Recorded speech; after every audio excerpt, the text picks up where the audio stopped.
Hello, guys. Wanting to come on real quickly and make a little suggestion. Y'all know my video. I think last night we did it. I left the part out about the date being changed. I did a video this morning. I just haven't posted it yet either. But I wanted to do this real quick because I wanted to bring up something that's really bugging the heck out of me, guys. And Ruby decided to wear camo today, so she's camoed out. But, there's something bugging me now because, they changed this date back to the 25th, which I think originally is what we all thought in the beginning, because that's what we're going by as true crimers. The last time he was seen was at the Roadhouse, leaving the Roadhouse, and we did not know that for a long time. What I'm now confused about, not confused because I think I know why this happened, but I think I know exactly why this happened. I think because the first couple of days, they believed the parents. And so I think that somehow Katie must have said she saw him maybe she told them she checked on him after midnight, or she heard a noise at 3 a.m. or something, right? It's got to be something. That could be why, it is. But it wouldn't make sense. What doesn't make sense about the whole thing was if he was last seen in the Hendersonville area, right? That's what's put on the flyer. He was last seen by Stafford Court area, early hours. Even Nick Bears put it out on the 26th, right? That he was last seen on the 26th. Okay, where did they get this from? It must have been Katie. They must have been trusting what the mother was saying.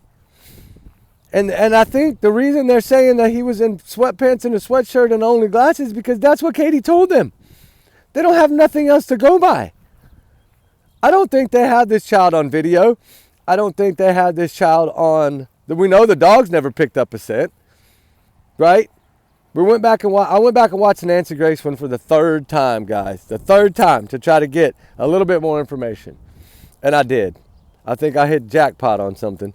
But y'all go back and watch the Nancy Grace video. Shout out to her. She did a wonderful job. When she did them, she had the Cajun Navy and some other people on too on the panel. Lauren and some other ones. Anyway, she how Nancy Grace trick questions, right? She does throw out these trick questions. She'll ask you something once, and then a little later, she'll ask it again, but in a little bit different way, right? To try to get it out of you. Okay, go back and listen to when she asked him the first time about him whereabouts.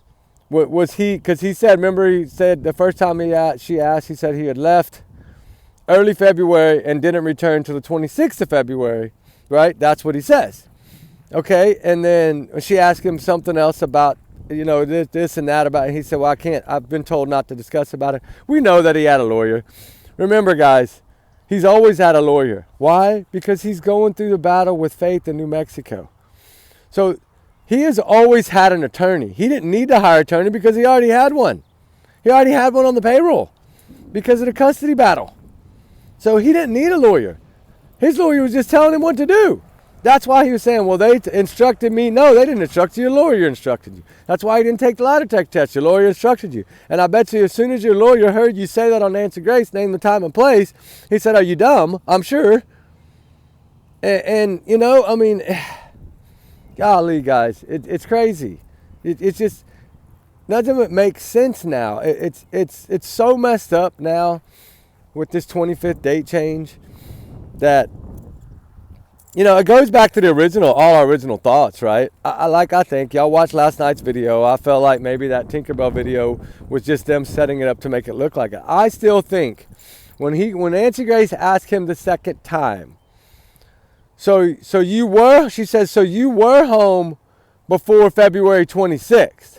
He says, yes, ma'am. And then he fumbles and changes it. Go back and watch it. You'll see what I'm saying. He does clearly say yes, ma'am to her question.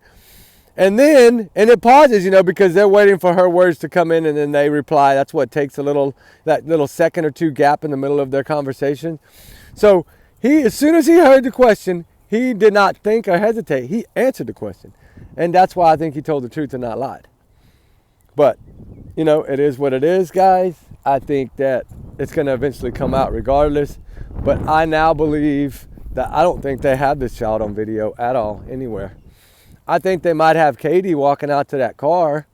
And if she was carrying him, then yes, they might have a glimpse. But they're going by what she said he was wearing, guys. We got to remember that. They're not going by anything that they saw. They're going by what she said. Because that's all they have to go by. They don't have anything else to go by. So let's think about that for a little bit, guys. And I'm going to let that soak in for a little bit. We'll see y'all tonight. We might end up going to search San Antonio today. I'll let y'all know. We'll do a couple videos if we do. It'll be a few hours from now before we leave. I got some things I got to take care of. Right, Ruby? I found a tick on her, and I don't know how in God's name she had a tick on her because she's on medicine for it, and I dip her and spray her every time I come back from anywhere. But she had one on the side of her shoulder, and it was white. It was a white. I've never seen this kind of a pearl white tick with a little brown dot. I think it probably came from Tennessee because we don't have those here. And I'd never seen one on her before, ever. And we searched everywhere, and it was right in here on her front shoulder. Right in there. And she had, you just pulled my earbuds out again. Hold on, guys. Take them off. She pulled my earbuds out again. But, you know, golly, guys. And what we put ourselves through, right, to search. But, you know, it is what it is. We have to do it. Our heart's in it. We got to do it. But what I want to, why did you tangle yourself up, goofball? Ruby, no. Oh, my goodness. She went crazy, didn't she? There's nothing here. Oh, it's a man and his dog. It's another dog over here. Oh, you got a yellow jacket on. Maybe he's searching. There's a lot of people on some of these cold cases, a lot. But, you know, the thing that's getting me is him saying yes, ma'am, to that question. Because it would go along with my theory that after they ate, she drove towards the house, turned the dash cam off after about 9 minutes, which it takes to get home, passed him off, and then turned in and went home. He went around the back way and drove back. And then they say midnight to 6 a.m. to cover themselves, right? How do you know he went missing at midnight? You were sleeping on the couch, reading a chapter on the story, talking to your husband on the phone. How would you possibly know if he left before midnight? You wouldn't. But they're clearly stuck on 12 to 6 a.m. That eliminates him being caught. So if he was there that weekend for the poker party and all that stuff and didn't leave until Sunday, like he normally would have done, even if he wasn't staying at that house, I think he might have stayed there Friday night maybe, and that's when the scratch marks and the bite marks happened. Or Saturday, I think him and Sebastian got into it. And then Sunday was the day that she took him to make up for all the bad things that had happened on Saturday night, or the fight or altercation between him and Christopher. And it took him all these places to make up for it. And then Chris was like, nope, he's going to tell teachers on Monday we can't do this. It was probably a spur of a moment. It might not have been a planned out thing, but they somehow executed the plan over that weekend. And I think when he left, I think that to me, Sebastian looked like he was getting very sleepy at the restaurant. You know, when you're very tired, you'll eat quicker because you're so tired, right? It could be that she had already given him his medicine and he was going down. You know, right after you eat, it will knock you out. So usually within 20, 30 minutes after you eat, it'll kind of put you down, right? So if she gave him a little extra to knock him out, he might have went to sleep in that car on the way back.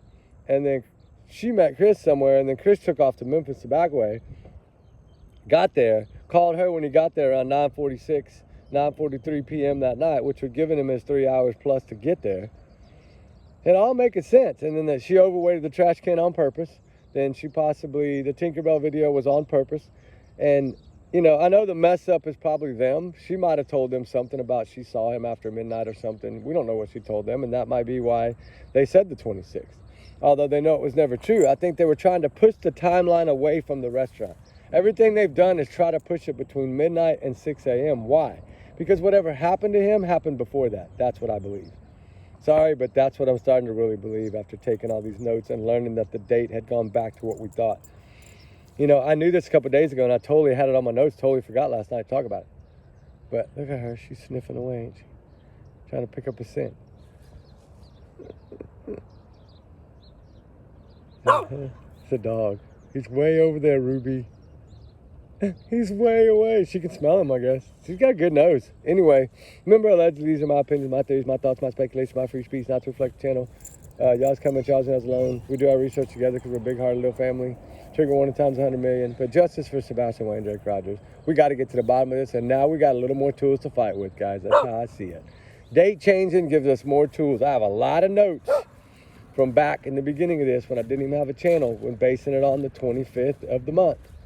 So we're going to start going over some of those things tonight. So get ready for probably a 2-hour one tonight, guys. I hope the 1-hour one's not too long for y'all, because we're going to have a 2-hour fire tonight, guys.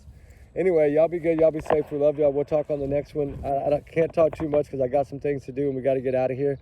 But we'll see y'all later on today for some search footage. We're going to go back to the thicket and see what we can find. Come on, stop. We got to. You know, they put it off a month, her trial, so we got to try to find Suzanne Simpson. So we'll talk a little Sebastian. We'll talk a little some of these other cases while we're searching.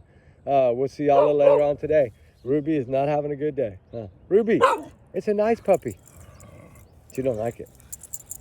Okay, you don't like him? All right. Okay, fine. Don't like him then. Okay, guys, I'm going to move her. Y'all be good. Be safe. We love y'all, guys. We'll talk soon. All right, guys? Hold on. I just want to see why this poor dog is going to do nothing to you. She's don't want nobody in her space. She doesn't ever really bark. All right, guys. Bye.